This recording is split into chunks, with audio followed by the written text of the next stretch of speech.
Okay, so welcome to session 3 of Path Forward to Retirement. My name is Ayesha Dixon. I'm the director of the UCLA Emeriti Retirees Relations Center.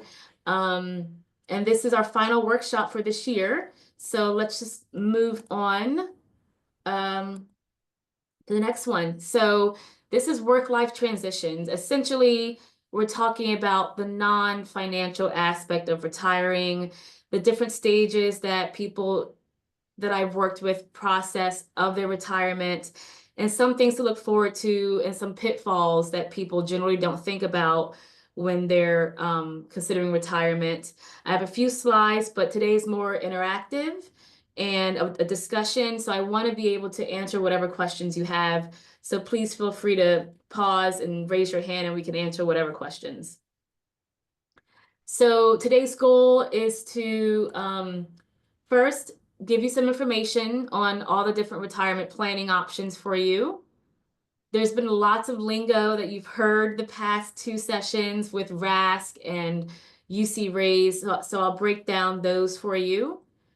Your next phase, what are your initial first steps? Because it really is a process and it could take years for people to realize when they want to retire. Some people know the day that they want to step out that door. So I'll make sure you have whatever strategies you need to move forward, and just some additional resources that you can explore, some books and everything so that you make this decision when you're ready to make it.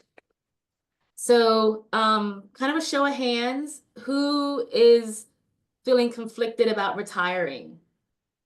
Just out of curiosity. I have a couple screens to go through. Okay. If you want to unmute, what is your concern about retiring? Just out of curiosity, for those who are concerned, what's your biggest thought and concern about retiring? Elizabeth? Hey, I'm not that old. So I think about, in my ideal view, that the 40 or 50 years ahead of my life, what will I do with that time? That's part of it. I mean, sometimes even when I have an extra day off, I get a little nervous because, okay, I've arranged the closet, I've taken a long walk. Like, what am I doing with my time? I'm thinking certainly about some hobbies I'd like to undertake, but will I love them? Will that feel as fulfilling? So part of it is my sense of self has always been wrapped up in my status as a professional. And so what does that look like in the future? And then I think about this long horizon and how do I fill it? And that's got me a little bit anxious. Yeah, there's definitely a lot of anxiety around it because this is one of those life decisions that seems so daunting. And especially with the retirees that we work with here, when you retire from a campus, it's different than like a Wells Fargo where you get your pension and you leave. So much of what we do as staff is tied into our identity and the career that we chose on this campus, because there's many buckets and departments that you can go to, and people generally find their passion, and that's why they stay here 40 plus years. Any other anxiety or concerns? Okay. Chris in the chat box has a concern. He said his biggest concern is, will I have enough financial assets in place? I would hate to have to work as a greeter at a big box store because I wasn't prepared. Yeah, that's true. And that's one of the top 3 fears that I see in this office and people that come through is outliving your income. For sure, none of us expected a pandemic to happen or the fires from the past couple weeks, and you just don't know what the next scary thing is. And you want to maintain your lifestyle. If you like going out to movies or dinners, a lot of that changes when you're on a fixed income. And being able to kind of make sure you don't outlive your funds or cover the basic necessities for medical expenses is definitely one of the biggest fears that people have and that I've talked to throughout my career. So we'll talk about a little bit more, as I mentioned, with these life transitions, whether it's retirement, birth of a child. Relocating is a big one too, because a lot of people downsize, losing a partner or spouse, and then changing your health and marriage and divorce. So lots of these things cause incredible amounts of anxiety, and people don't think enough about their psychological portfolio as they do their financial one. So I want you to take this time to really think about how to plan your retirement out so that you have the least amount of angst and stress, and you're actually ready to move on to this next chapter. So here are the options that you have as a UC employee. So UCOP has preparing for retirement workshops. This is a much larger program meeting. It used to be in person, but now it's all on Zoom. They have these about twice a year, and you will get an email about those retirement workshops. Our office, the Emeriti Retiree Relations Center, have these Path Forward classes. We do them once a year. My goal is to do them more often. It's just a lot of coordination with Fidelity, our small team here, and RASC. So we try to make sure we can do this workshop and send out notifications. And then also I sent out via email the Steps to Retirement. It's a pretty long brochure that I emailed, but it tells you how to break it down from 5 years out, 2 years out, 6 months out. It really does give you an idea as to how to prepare yourself for retirement. So as I mentioned, UCOP not only has a yearly workshop, but they also have monthly ones. And this is a website that you'll see all the different workshops they have every single month. You can sign up and view as many retirement workshops as you feel necessary for you to make this next step for your retirement. And then these classes that we have here, the first one was with Scott Silva talking about your pension and health insurance. And then we had Andrew on the second one talking about Fidelity and your finances. And this is something that other campuses are also doing, but it's something that we've been doing for about 7 years. And I think it's really important to have a campus-specific workshop that people can come to every year as many times as you want. And that's why we record them for our YouTube channel as well. I mentioned Fidelity. So Andrew Fung is our on-campus representative. He meets in our office a few times a month, or you can schedule a Zoom with him.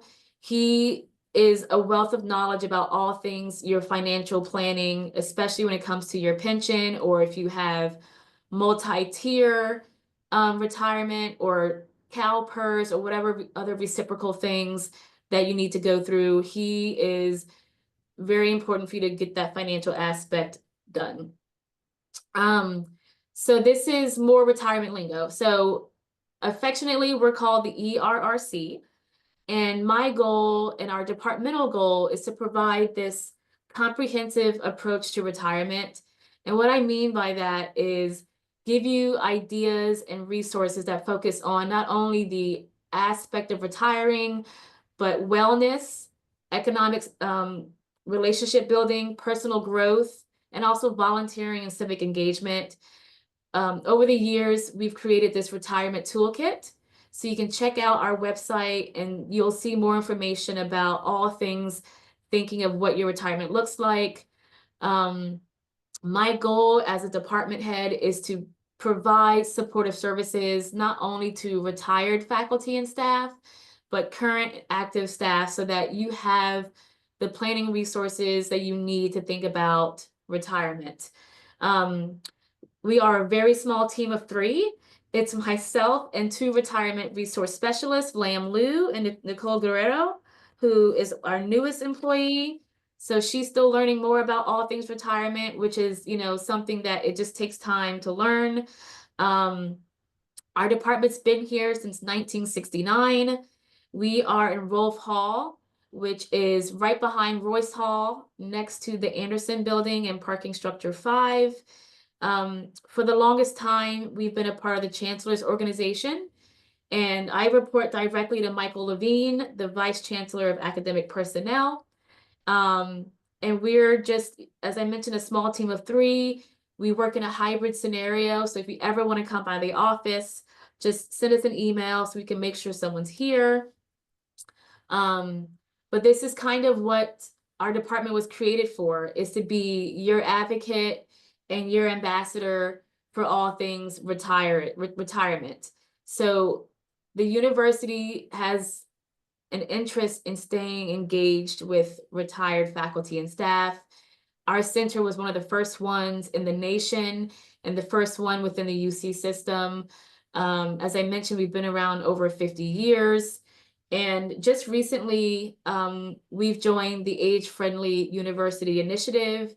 And what that really means is we're striving to be more inclusive of every age possibility on campus, if that's older age students, non-traditional age students, and just the faculty and staff that have put in so much time to the campus.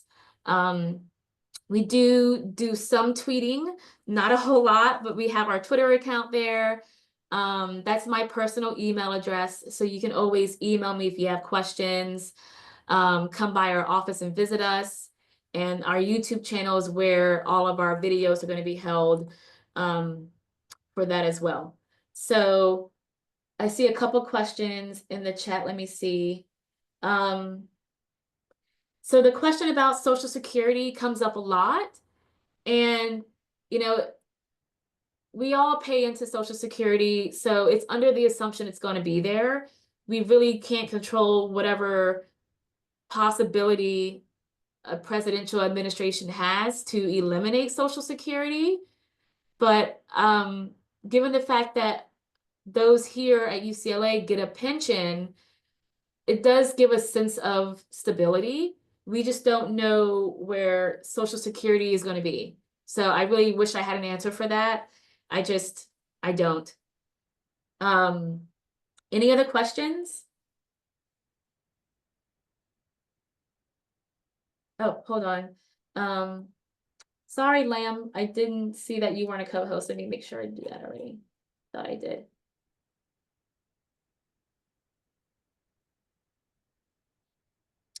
Okay. So more about the age-friendly initiative. So we've created this website. It's going to be live pretty soon. I'm just waiting for the new chancellor to approve it. And it's our way of bringing together all the different entities on campus. Everything is kind of siloed when it comes to the Longevity Center or various different entities that do try to identify ageism and try to meet the needs of an older population that are on campus or around campus, because we really try to promote and enhance this friendly society of older adults. So we do a lot of cross collaboration with other campus entities and our community partners. So once this is live, I'm sure you'll see an email about it. It's just been kind of our pet project for a really long time, and really excited to get that launched. There's another question about Medicare.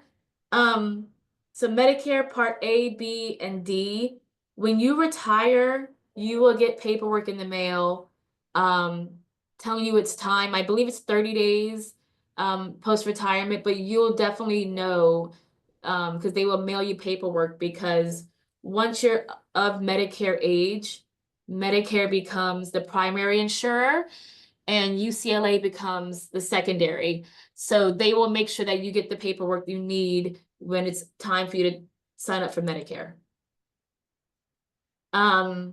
We've mentioned quite a bit about RASC, which is the Retirement Administration Service Center. All things for all campuses kind of go up to one umbrella in the Oakland office, and they help support all faculty and staff on a broader scale within the UC system. So anytime there's a life event, disability, survivor benefits, medical insurance, everything goes through the mothership is essentially what it is. And they go through If you have more detailed pension questions, our office, as much as we do our research and know about the retirement options on campus, they're really the ones that can do the calculations for service credit. If you were here as a student worker, they're the ones that can do your direct deposit, tax changes, health insurance. They're the mothership that can handle all of those things. And even in the event of divorce or things like that, they're the ones to help you get those processes done. So I see a question about insurance again. So when it comes to VSP, that's the vision insurance, and Delta Dental, you do keep that.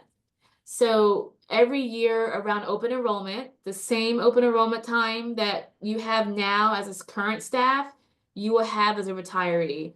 We work with our healthcare facilitators, and they will give us a fully detailed, frequently asked question webinar about all things for your retirement medical insurance. If you stay in contact with our office, we will email you. It's the same timeline as the normal open enrollment. It's just for retirees. And you'll definitely see that when it comes to October for open enrollment. Any questions before I move on? Okay. We've mentioned a lot about UC Raise, which is where you can log on to see your service credit, your account balance for your pension. If you want to designate people as your beneficiaries, that's where you do that. You can see your tax withholdings. You can update your contact information. So when you move or if you move, all that can be done at UC Raise. So let's talk more about kind of the different things and feelings that people may be going through when it comes to retirement. So this is it. This is where everyone is right now. They're preparing for retirement. This is kind of excitement, exuberance, a little trepidation, especially when it comes to finances. But generally, people are hopeful. They're excited that this is the next step. There could be some feelings of doubt and worry because this is a big transition that maybe you didn't think of when you first entered the workforce. This is the next stage of retirement, is celebrating. People in your department might have a retirement party for you. It's a rite of passage. People really start putting in their goals as to what to do with retirement, and how they can even meet the needs of their department when they retire. So it's something that's really just, you're making peace with it, and it's kind of exciting to go to the next step. There's a question here in the chat about if you feel as though your department is forcing you to lay off or retire, what is the coping strategy? And that's a tough one because we often get people who tell me their story of retirement, of how they had to be medically retired or they felt they were pushed out of retiring. That's not the kind of typical retirement experience people have. I would encourage you, if you can have an open dialogue with your supervisor about your intentions and what the departmental needs are to have the retirement that you want. We do have 2 retirement counselors on campus, and I'll make sure at the end of this presentation you have their information, but to make sure that you're having the retirement that you want. It's unfortunate that people do feel like they're being pushed out, but that's not the experience that I would say is ideal for a university.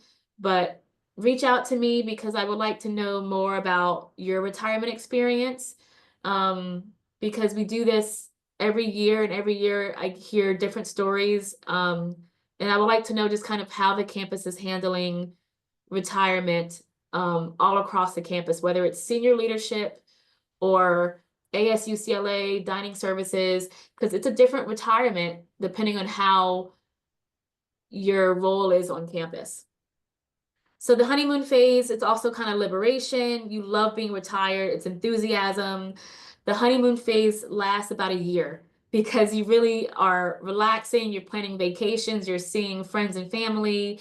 And then it really kind of sits in that this is my reality. This is now, I need to set priorities. If I want to volunteer and stay engaged, if I want to do something with my life and have this new normal and how that's going to look like for me. It's a way of kind of just feeling like you're in your space and making your time more useful, if that means having a schedule. A lot of people miss just having a routine, and this is when you really start figuring out what your day is like, what your week is like, because it's totally different when you're now in this retirement season. There's a question here about getting your first check. So that depends on when you retire. There is something called no lapse in pay. I believe Scott talked about that. And that's a newer initiative where the campus is committed to get you your pension check as quick as possible. If you retire July 1st, you should get it August 1st. The no lapse in pay ensures that you get that check the next month.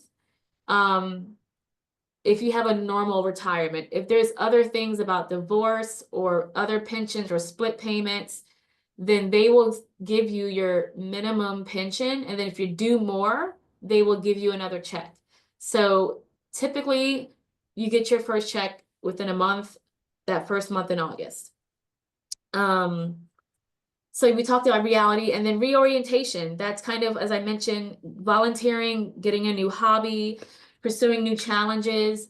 This is where you find your momentum and you're on this road and your next journey of retirement, because it's not just a destination. It's really just a lifetime, a lifelong road journey for your retirement. Any questions here? Okay. So I'm curious, oops, what do you think as a UC employee most retirees miss the most once they hit retirement? Unmute yourself, raise your hand.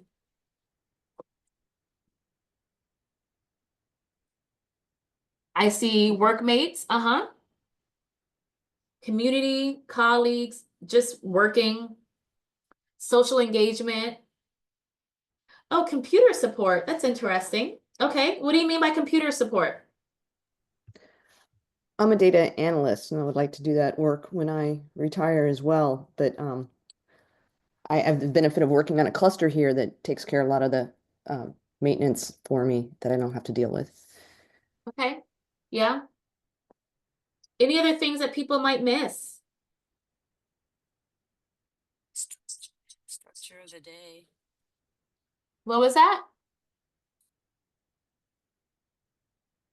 I heard something. Okay. Sure. Routine. I would say a routine, a structure. Routine, yeah. Yeah, I'm afraid that the day would be very long with nothing to do or yeah, no structure. absolutely. So some of the top things, as you mentioned, daily challenges, having to come to work and have an activity or a task that you have to do, a deadline, something people miss having. That's something for sure. I have a situation where my mom retired on the East Coast and she was just kind of not having that challenging thing. So she moved out here and she still is still struggling with motivation and doing things and getting her daily challenges and things that she could do to enjoy herself.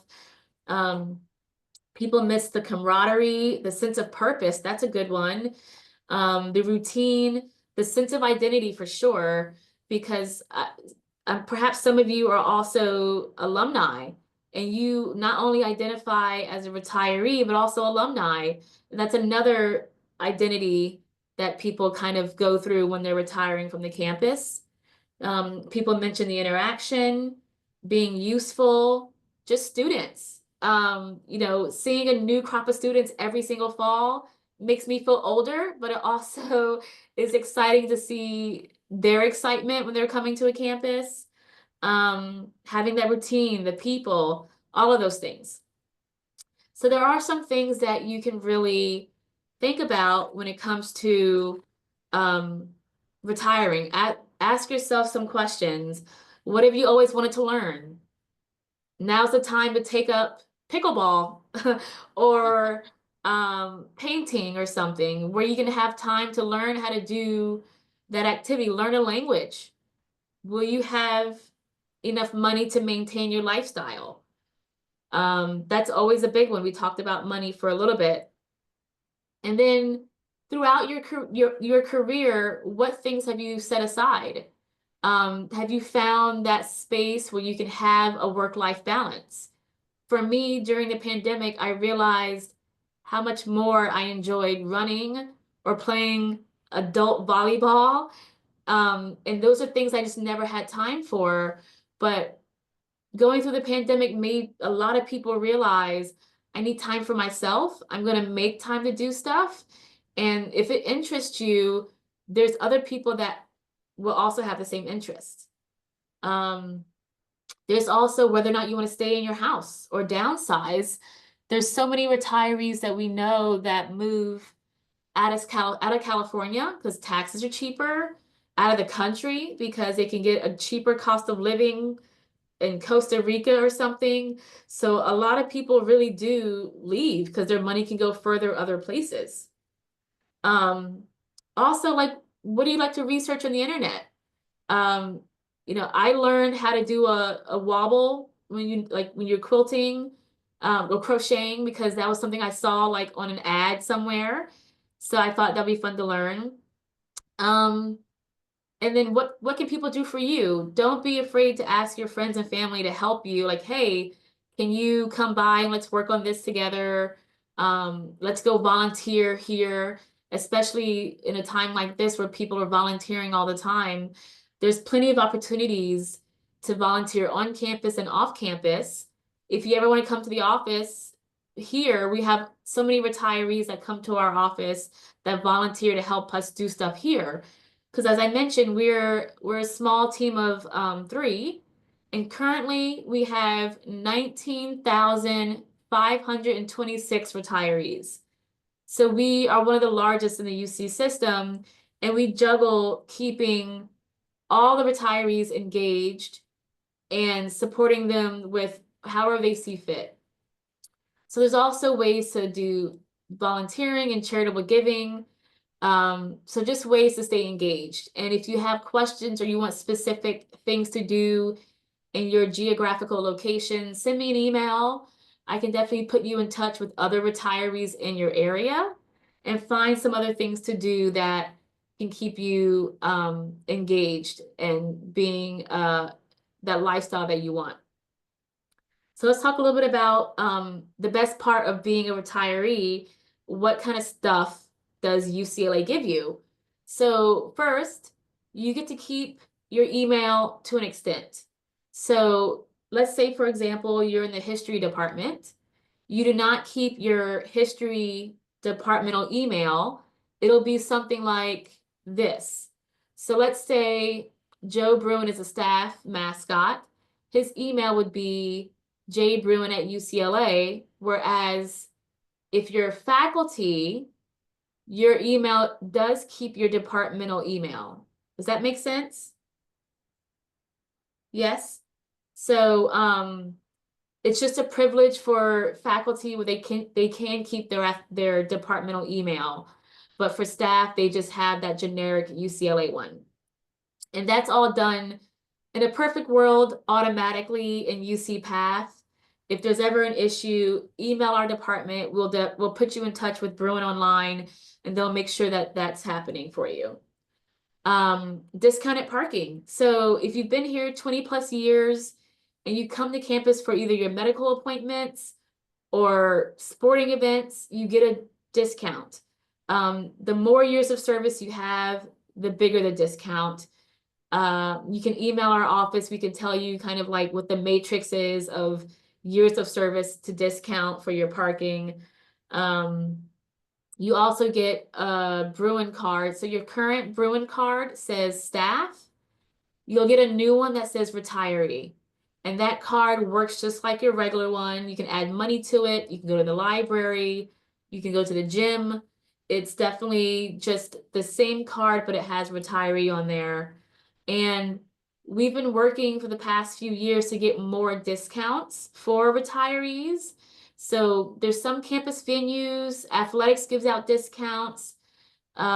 We also work with the extension. So if there's classes you want to take for lifelong learning, you can take classes there. The faculty center also gives out discounts for their membership, performing arts, and we're trying to add more all the time.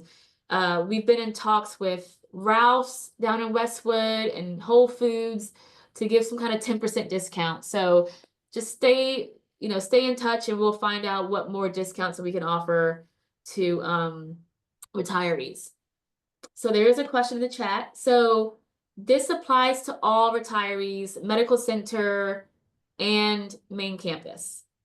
So the only caveat is with the medical center, we don't get your information right when you retire. It's a bit delayed because there's a lot more nuances with medical center staff. So you do get the same privileges. You just come by our office and let us know, and we'll make sure that you're all set up with your email account. But because your med center email is HIPAA regulated, it'll be turned off for, I believe, 60 days. It might be 30, but once that window clears, you'll get a new email address. Any more questions about email or anything? Okay. Campus contacts. So these are a lot, and I will send them to you. Oops. Yeah, I'll send them to you via email, but we're lucky enough at UCLA to still have retirement counselors.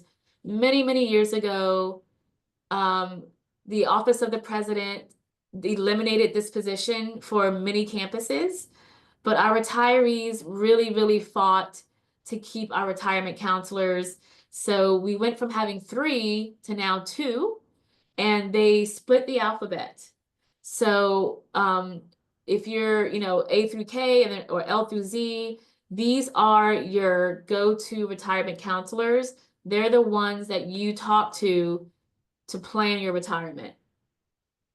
And then if you have medical questions about the medical plans or the health insurance, these are your 2 campus healthcare facilitators that will help you decide on a plan or tell you the different options between Kaiser or UC Core, things like that.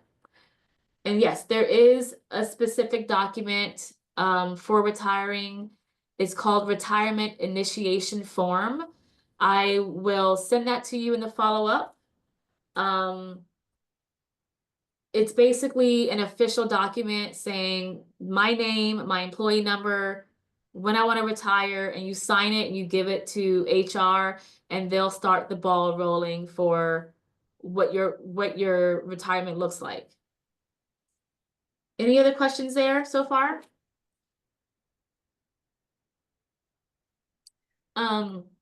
For health insurance, when you retire and you opt to take the pension, you do get health insurance. The only time you do not get health insurance is if you take the lump sum. Does everyone know what a lump sum is? Did we talk about this in the last session? If you have questions about the lump sum? Okay. Another question is, if you're on disability, decide to retire, the life insurance when you die. So if you have a life insurance policy, it goes to whoever's listed on your life insurance policy. That's just how the life insurance works. So if you're laid off after 20 years instead of retiring, that's different. If you're terminated but not retired, they're 2 separate entities. So if you get laid off and then you decide to retire, then yes, you would do the same retirement process. So if your boss said, hey, you have 2 options, you could be laid off or you can retire. You know, it's really your decision, but you should talk to your retirement counselor and ask them what the implications are of either way of separating. Some more campus contacts. There's lots of people here from the medical center. So, as I mentioned, the medical center has their own HR, and these are everybody's from nurses, orderlies, technicians, billing people. You would go to visit the experience, the Employee Experience Center, RASC.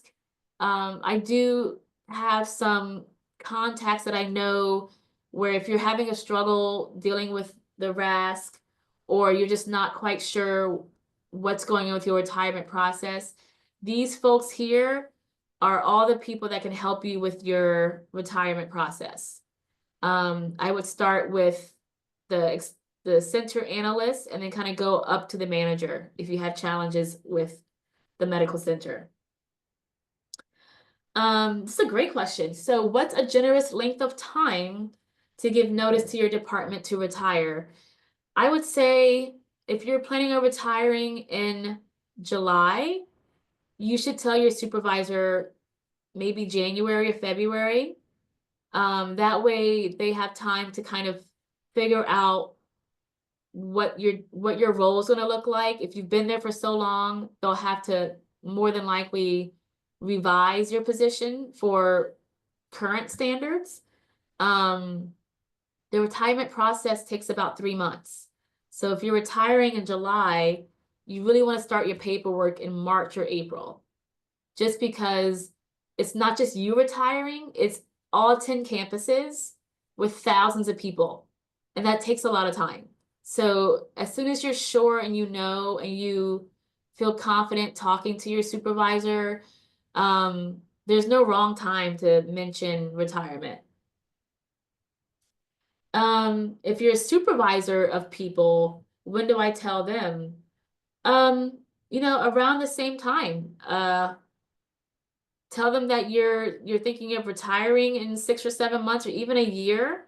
That way they can kind of use you as this wealth of knowledge because you've been there for so long and you really are that departmental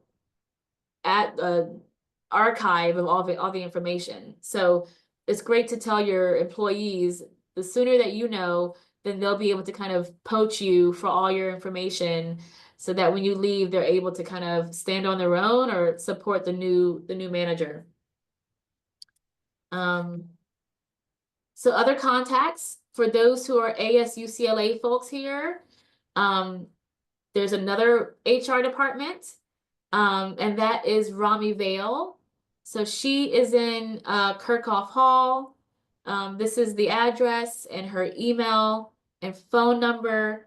So if you want to reach out to Rami, she will be able to talk to you more about UCLA and that retirement options as well. Let's see, what's the next question? So I mentioned a few campus partnerships. So when it comes to making sure our retirees are getting the best part of campus engagement and what that looks like, there's free health seminars at Osher. They talk about preventing heart disease, knee and shoulder pain, women's health. All these lectures, most of them are free. Some are one-day seminars. They're for non-credit learning classes. There's even some film screenings, but they're all wonderful courses down at the extension, and you get a 25% discount as a retiree. So their website's there as well. Should I pause for questions? I see, what is a FPG employees? Is that a floater? I think that's Health System Faculty Practice Group. It's like the clinics. Okay, so yeah, you would still talk to the RASC. The folks in Oakland. Scott Silva, who was in the first workshop, he's a great person to talk to because he's he's been doing this for so long and he can answer your questions quicker. So I'll make sure I have his information sent out in the email as well.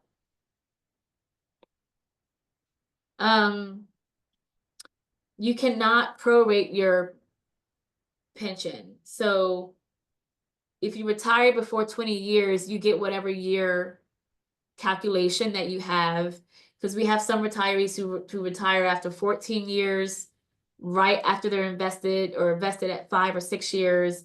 So you don't get to prorate it if it's before 20. 20 is just a magical number for kind of maximizing your benefits and your time on campus.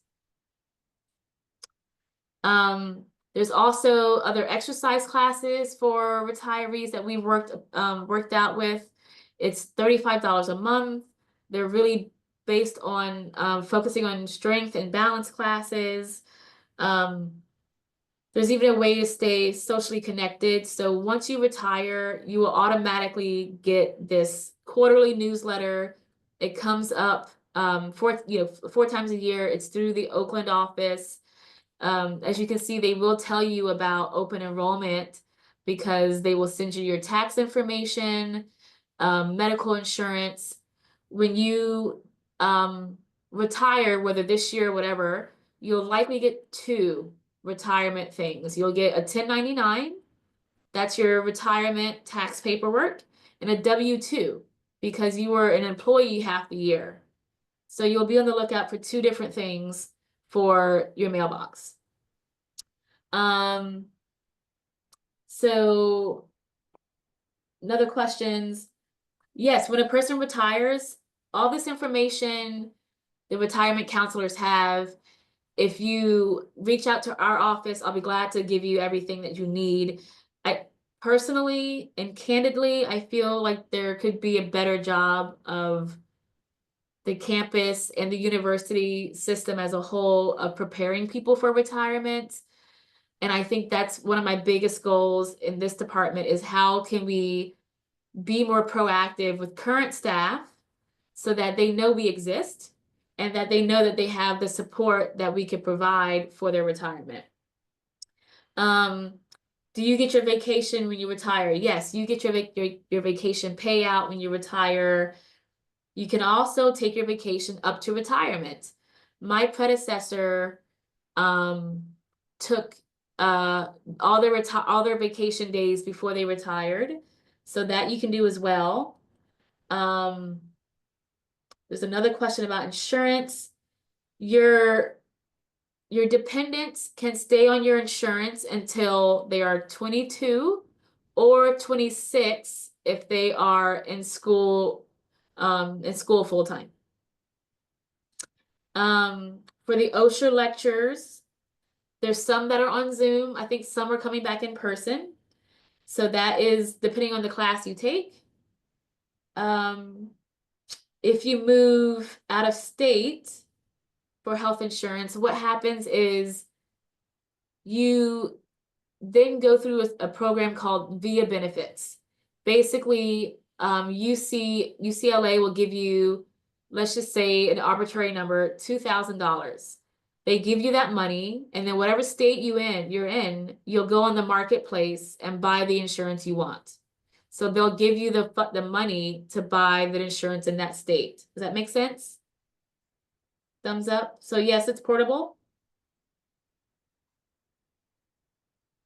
Any other question about out of state?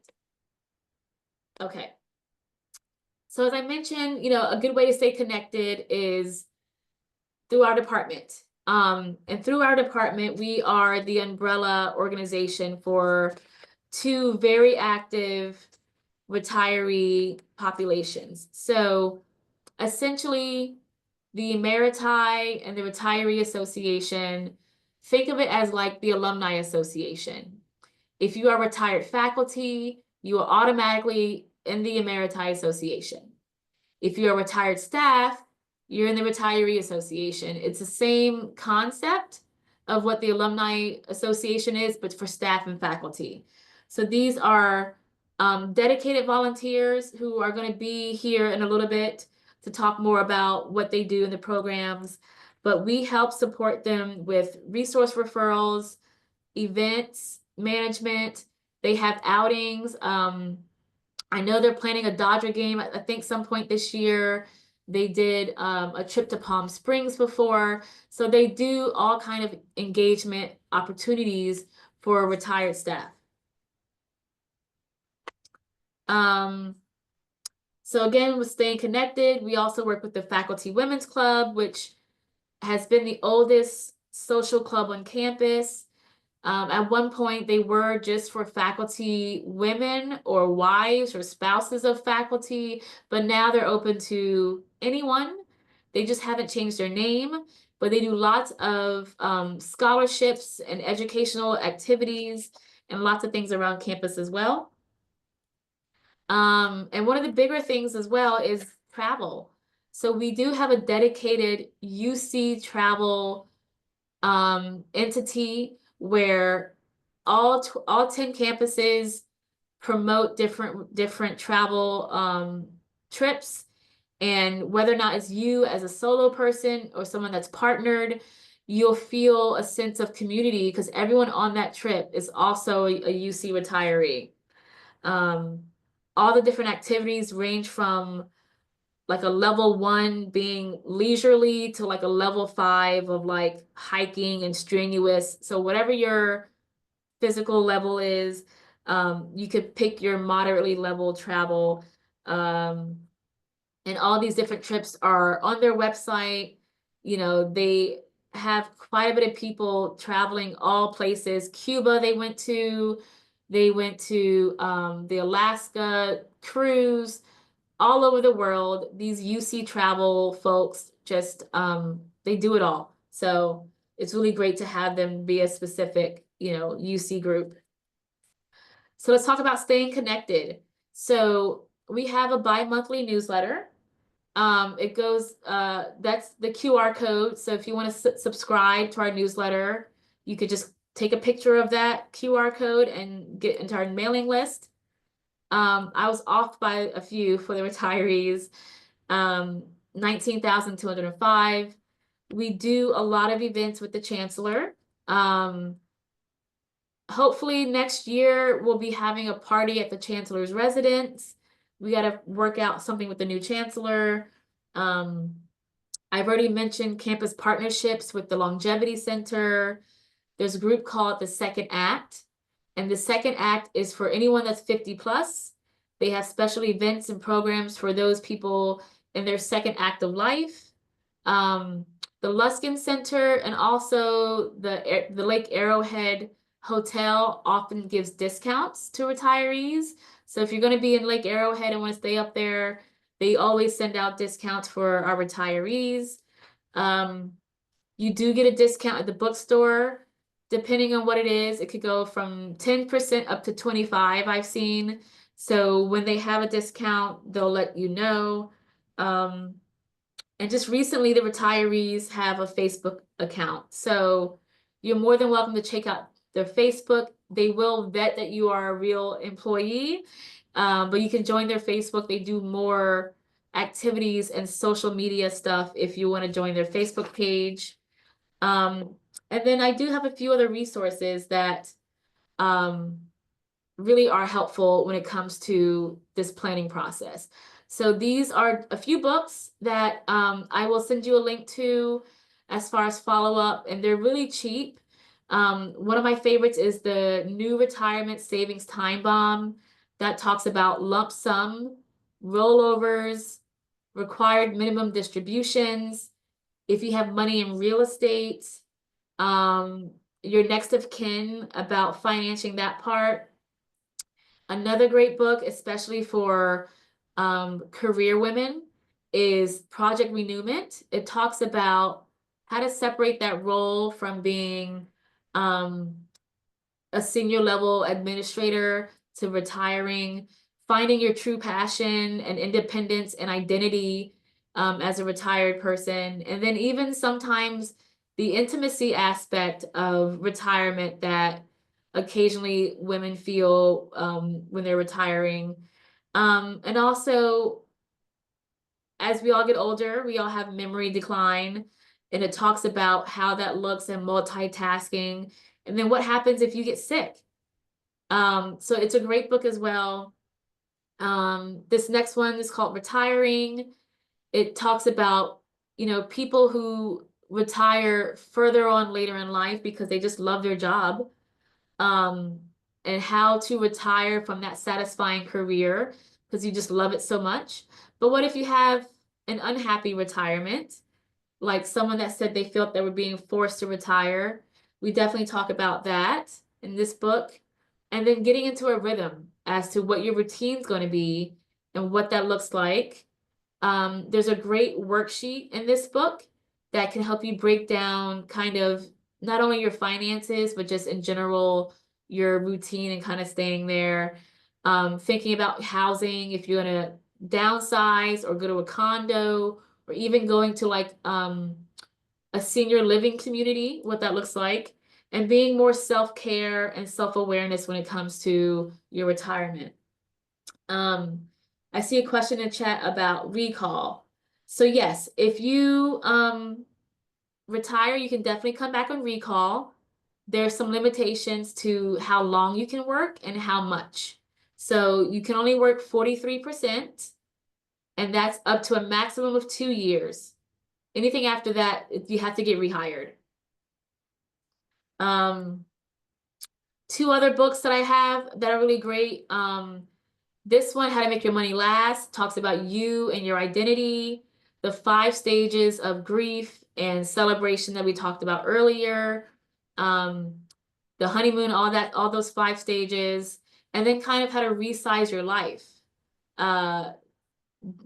Staying within that fixed budget space, the different insurance and medical plans that can maximize your money. And then it also talks about people who retire who are unmarried or in same-gendered relationships and the nuances of that too. It gets a little bit into taxes, stock market stuff, reverse mortgages, insurance, term life versus home life, all these things that really financially you can consider when it comes to retiring. And there's even a great retirement checklist in this book. For this one, talks a lot about Medicare and what A, B, C, and D actually mean, and kind of how to figure that out. It talks a lot about long-term care, whether or not you get long-term care insurance or move into one of those long-term facilities or communities that older adults have, more on reverse mortgages, understanding all the tax codes. If you want to plan for your children and your estate, it talks about that.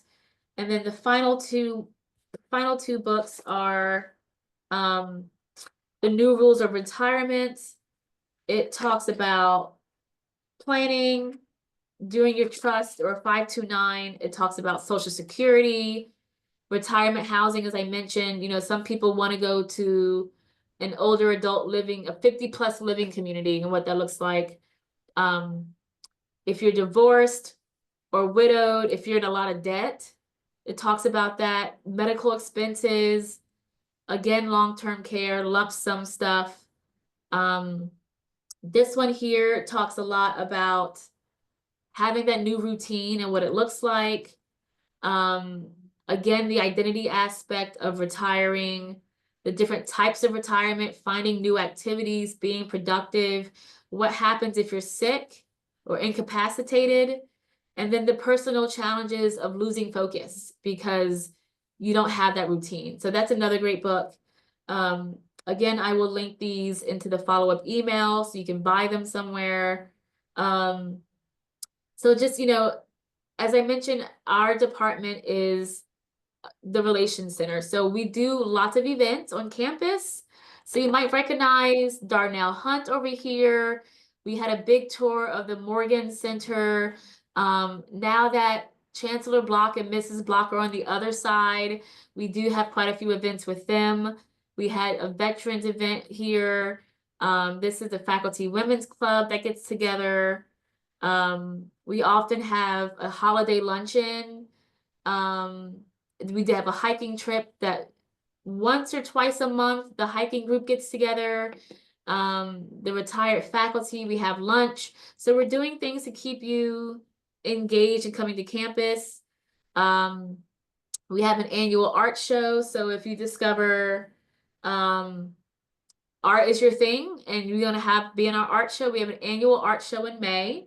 So you're more than welcome to come visit that art show. This is our holiday luncheon at El Cholo in Santa Monica. We had a really big trip to the Academy Museum. One of my good friends is a docent. So we had a great behind the scene tour of the library, of the museum there. And then just recently, we've gone to the opera to see Madame Butterfly. As I mentioned, the Blocks are very big supporters of our department, so you might see Mrs. Block at a few events. Last year we had a shredding day where people got to bring all their stuff and shred. And it's just really been a great time to kind of keep our folks busy and to keep them really in touch with their departments, their friends, their colleagues. So now let me see if all my folks are here. So we have some special guests. Let me double check where we are. Okay, yeah, everyone's here. Hi. Okay. So we have our panel discussion. So this is kind of just an open forum. I've asked some of my favorite retirees to come and kind of give you what their feelings are, how they got to be involved with our department, and just in general, all things that they wish they had have known on retiring. So let me get to that. So I'm going to put some questions here and let me get to my list of all our retirees. So I don't want to miss anyone. So here are kind of a few questions. So I'm going to leave this screen up, but I'm going to look at this screen over here and talk to our retirees. So who we have here is Cheryl Tyler from Hawaii. Thank you so much for coming in so early. Angela Lott. You can just wave if you see us. Okay. Pat Weber. Thank you. Michael Heafy. Stephanie Bradford. And Al Aubin. Who am I missing? I think that's it, right? Okay. All right, so let's kick it off with Cheryl. Do you just want to tell us a couple things about why you decided to retire and what was your preparation like? You got to unmute. You got to unmute.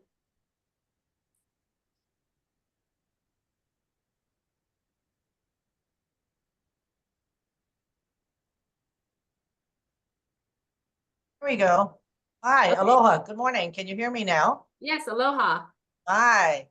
I had always kind of aimed at age 60 to retire because I had been working for over 30 years by that time. And I was looking forward to it very much.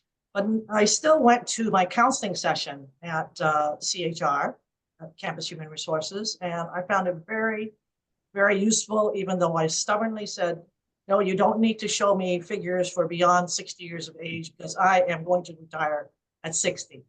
But they insisted, and I'm glad they did, because I learned that, excuse me, if I had worked another year or two even, it would have only made a difference of about $100 more income per month for me. And that was definitely not something I was interested in doing. But as you know, I guess, now I have moved. I retired in 2006, and in 2014, we moved to my home state of Hawaii. So that was not something I'd always planned. And if I have any advice for any of you, I would suggest that if you plan a move upon retirement, please make sure that you at least have visited your new location and maybe tried staying there for some time, either on vacations or even renting a place for an extended period before making a permanent move. It is a big decision, and I highly recommend that. So because you are my out-of-state guinea pig, can you talk briefly on the ease or the challenge of getting insurance when you're out of state? The University of California makes it so easy for us. And I think in some ways our benefits are even better living out of state. We are connected with a broker, we call it, for insurance. And in the case of Hawaii, where I live, I don't know if that's true in all states, the brokers called Via Benefits, and we just call them upon moving and discuss what our needs are, and they find a good match for you. Give you a couple of alternatives, at least in terms of secondary insurance coverage if you are on Medicare, for example, and really explaining things. As an out-of-state resident, we are, if you take secondary insurance other than Medicare, we are provided with a $3,000 per year, what would I call Stipend. it? Excuse me? Like a stipend? Yeah, a stipend, and it pays for, really, it covers our insurance premiums. So there's nothing out of pocket for us if you choose a plan, an alternative insurance to Medicare, Plan B, and you never see it. It's just automatically paid off. Plus, that $3,000 can be used to reimburse you for any unreimbursed expenses like prescription drugs not paid for, or maybe some vision care needs that you have that aren't covered by your either insurance plans. So it's really a good benefit, and they are easy to talk to, and I found it very smooth. Thank you. Let's move on to Angela. Can you tell us anything about difficulty in adjusting or any challenges with your friendships, relationships? Yes. First, I want to say thank you, Ayesha. Every year you put on this wonderful retirement series, and I always learn something new. Hello, everyone. I have been retired since 2018. I retired at 58. I was supposed to retire at 55, but I was having way too much fun. So you wanted to know about relationships Relationships, any difficulty with adjusting to retirement? and difficulty. I'm going to start with the difficulty first. I didn't have a lot of difficulty adjusting to retirement because I started living a retirement lifestyle probably about a year or two, maybe 2 years prior to adjusting. But adjusting, starting to retire, my actual drop dead date was 2018. So maybe 2 years prior, I started living the lifestyle, and my husband did too. And what does that mean? That means in all aspects of life, um, your health, your physical health, your mental health, your friendships, your interests, um, your family situations, all that stuff. We just started acting as though we were retired. So for the health, we wanted to make sure that we were in shape because we wanted to be active retirees.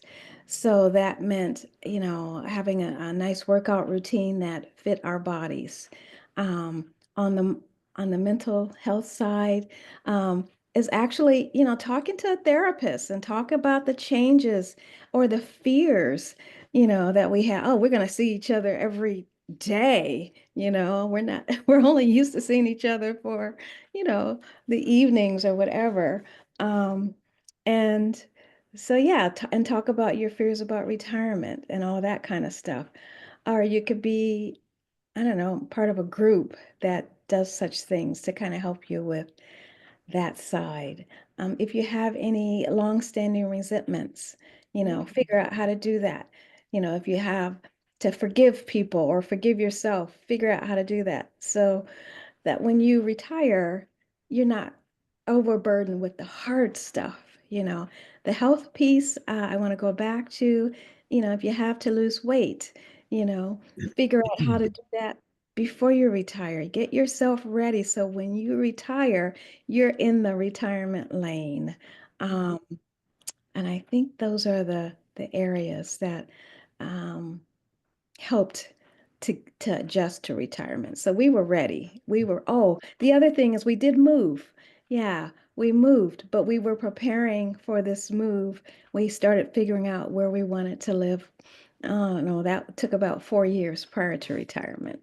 So, and we just moved from Inglewood to Long Beach, so we weren't far, but we wanted certain things in our new home. And we wanted a certain kind of community. We wanted to be by the beach. So we had to figure out all those things. And then Great. the second question is the relationship piece. The relationship piece, friendships and relationships. When you retire, you have a lot of time to feel. So again, whatever you're interested in, if you want to learn how to do yoga, Tai Chi, whatever those things are, painting, playing a guitar, start doing that before you retire if you can. So you already have new relationships in place because you may lose some relationships. We were retired for 2 years before the COVID pandemic hit. That was really tough. It was tough on relationships, friendships, because we were very, very conservative when it came to COVID precautions, but we had friends that weren't. And I think we lost a couple of friendships because, maybe we didn't want a carpool, or maybe we wanted people to wear masks when they came to visit us. So, and they didn't like that. So, you know, it's interesting.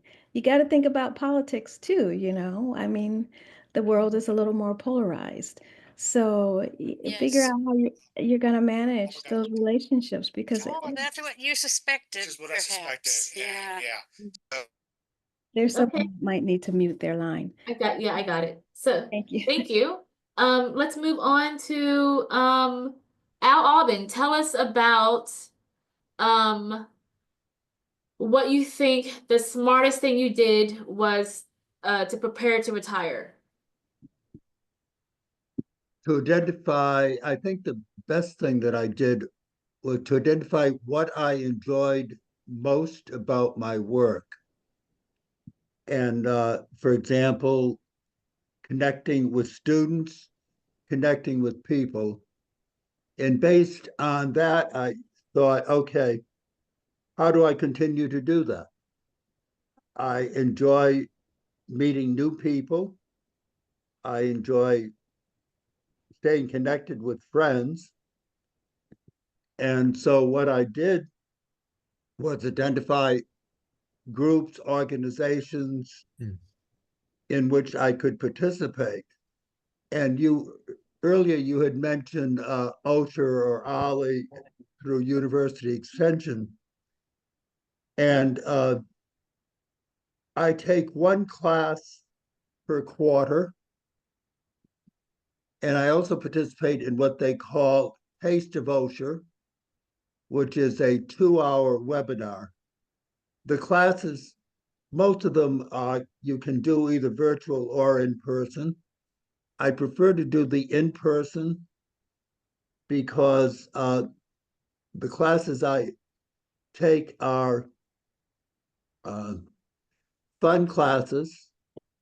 I enjoy meeting people who had no connection with UCLA. You know, people who have various come from very different backgrounds, whether business backgrounds, education.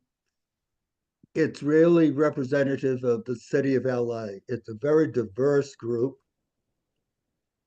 And I enjoyed the discussions, learning from other folks, meeting new people. And by the way, the classes that I usually take I've taken classes, for example, the films of Betty Davis, the films of Joan Crawford. Uh, they're a fun classes. This year I'm taking two classes. One of them is sitcoms, the history of sitcoms. And you laugh. I mean, it's fun. I mean, there's so much joy in life. And to be honest, in these challenging political times, I look for as much humor as I can. Of course, looking at some of the news and there's humor in just hearing some of our leaders, but uh, yeah, the staying connected to me is very important. And even during the pandemic, I was on Zoom so much, staying connected with people. Um, Yeah. and there's something about when you work with UCLA. I mean, like today, I am so happy to see Cheryl Tyler here because I've known Cheryl for a number of years. And something working at UCLA, try to stay connected with folks that you've worked with.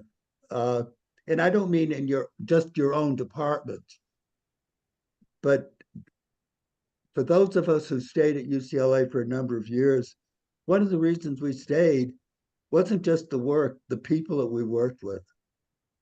So my two things, Ayesha, we continue to celebrate aging and stay engaged. Yep, definitely. All right, thank you, Al. Let me hear from Stephanie. Tell me more about how you decided to retire.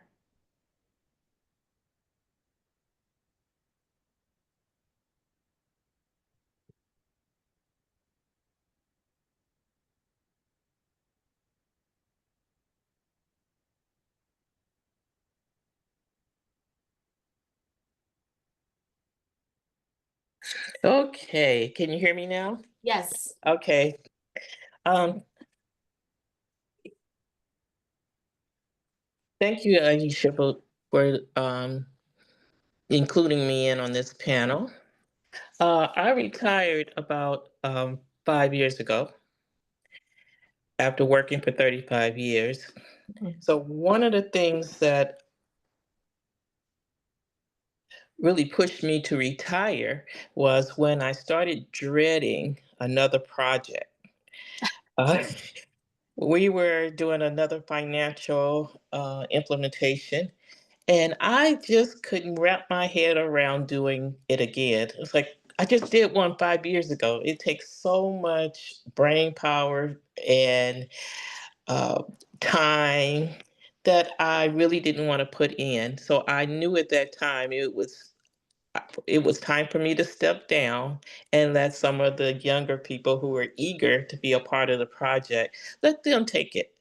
And I am so happy I did. One of the things I do now that I love is travel. And some of the people I travel with are friends that were from my department. I mean, we went to Germany in 2023. We are going to New York in April to see Othello with Denzel Washington. We are also planning a trip to Tanzania in 2026. So I stay engaged. I love it. I make sure I have lunch with colleagues. I make sure that I just stay engaged. But I do not regret retirement. I mean, I do not regret um, my decision to retire. Thank you. It's fantastic. Any questions so far from everyone else that's here? The pre-retirees, the class of 2025? Okay. And let's go to Pat. Can you tell me more about any difficulty you had with adjusting to retirement? No, I mean, yes, I can tell you, I had no problems adjusting. And like Angela, I started preparing for my retirement about a year prior to that. And fortunately, I had accrued a lot of vacation time, and my wonderful boss at the time allowed me to take towards my about 5 months before retiring, allowed me to take long weekends. And so I kind of acted like I was retired on those weekends. Um, Also, one of the great things that I continued to do, I was a little OCD, but early on in my career at UCLA, I took I was a management course for something or other, time management, and they suggested making lists daily of what you need to do. And I did that the entire time I worked at UCLA, for almost 37 years. And I continued to do it when I retired, because once I retired, I thought, oh, I have all this free time. I can do all this stuff. But I was jumping from one thing to another. And I thought, no, so I have to make a list of what I want to accomplish that day, chores that I need to do, things that need to get done, so I have time to do my playthings. I have retained great relationships with my colleagues. I've been on the board of the UCLA Retirees for a number of years, and I've made some great friends there. I really love it. I joined the UCLA affiliates and the Westwood Women's Brewing Club. Anybody can join. You don't have to be an alumnus. And they have luncheons with wonderful speakers. And then I also joined a community organization. I live near Santa Monica, and I became a member of the Santa Monica Bay Women's Club. And so that's kind of a service organization. So that's what I do there. And when I retired, the day that my last day of my office, I never felt that I was leaving anything. I just felt that I was transitioning to a new form of life. And it was great. I think the first week I stayed up till 3 o'clock in the morning because I didn't have to get up in the next morning. So yes, it's been fabulous, Yeah. fabulous. Love it. Nice. Thank you. And last but certainly not least, Michael Heafy. Can you tell us more about your adjustment with retiring and kind of what you're doing now with the retirees? Well, certainly. Welcome, everyone. Thanks for joining us. Ayesha always puts on a great series of the path Yes. to retirement. So thumbs up on that. I retired in 2015. Oh, geez, it's almost 10 years ago. And I joined the Retirees Association probably about 2.5 years after retiring. And that's been one of the great joys of being together with new friends and an organization that is fully supportive of activities. And like you see behind me, as I'm the chair of the Fun Squad. That is, we call it the program committee. So that's how I managed to stay engaged with a lot of retirees, colleagues, and just people in general. That is really important. We keep maintaining those social contacts, being around people that you know or you would like to know, and having a good time. I'm also on the hiking group, and this photo behind me is one of our excursions. We went to Malibu Creek. We have about 19 activities over the course of the year, between in-person when health allows us and virtual.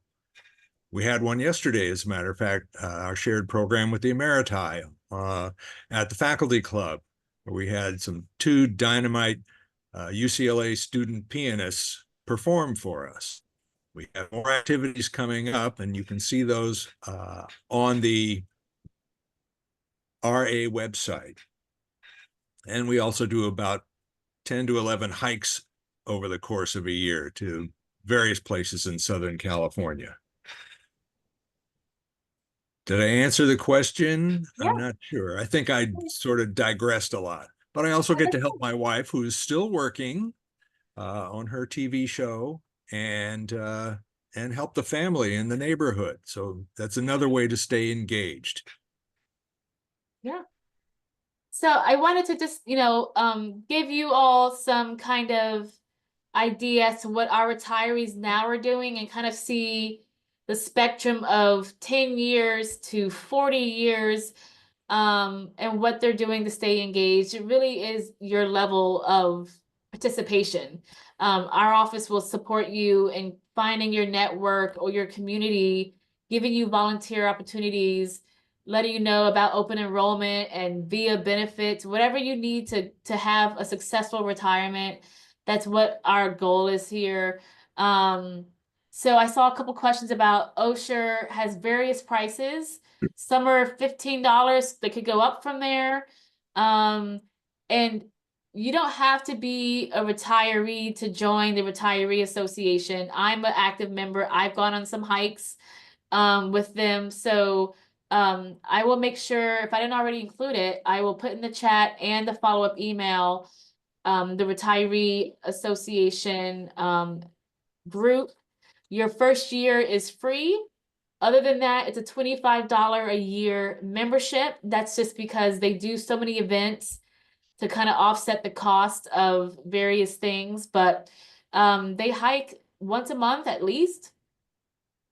So you're more than welcome to join the Retiree Association as active staff.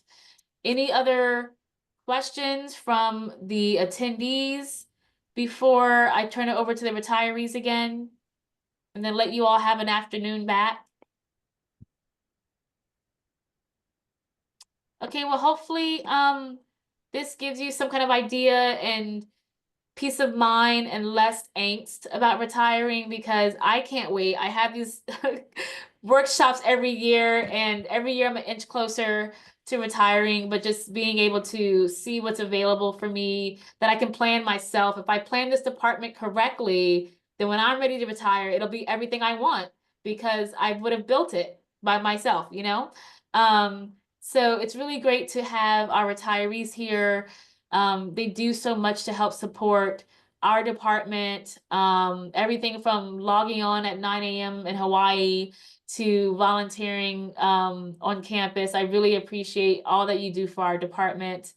We're a small team of 3, but we really are as mighty as our retirees. All 19,000 of you are special. You 6 are the best special. So thank you so much. If you have any questions, feel free to ask them now. Otherwise, I will send a follow-up email. I will get this uploaded to YouTube and make whatever decision is good for you in your retirement. But we'll be here for you throughout the process, so don't hesitate to come by or email. And have a great Friday. Okay, thanks everyone. Thank Bye. you. Thank Be you. safe. Thank you. Thank you.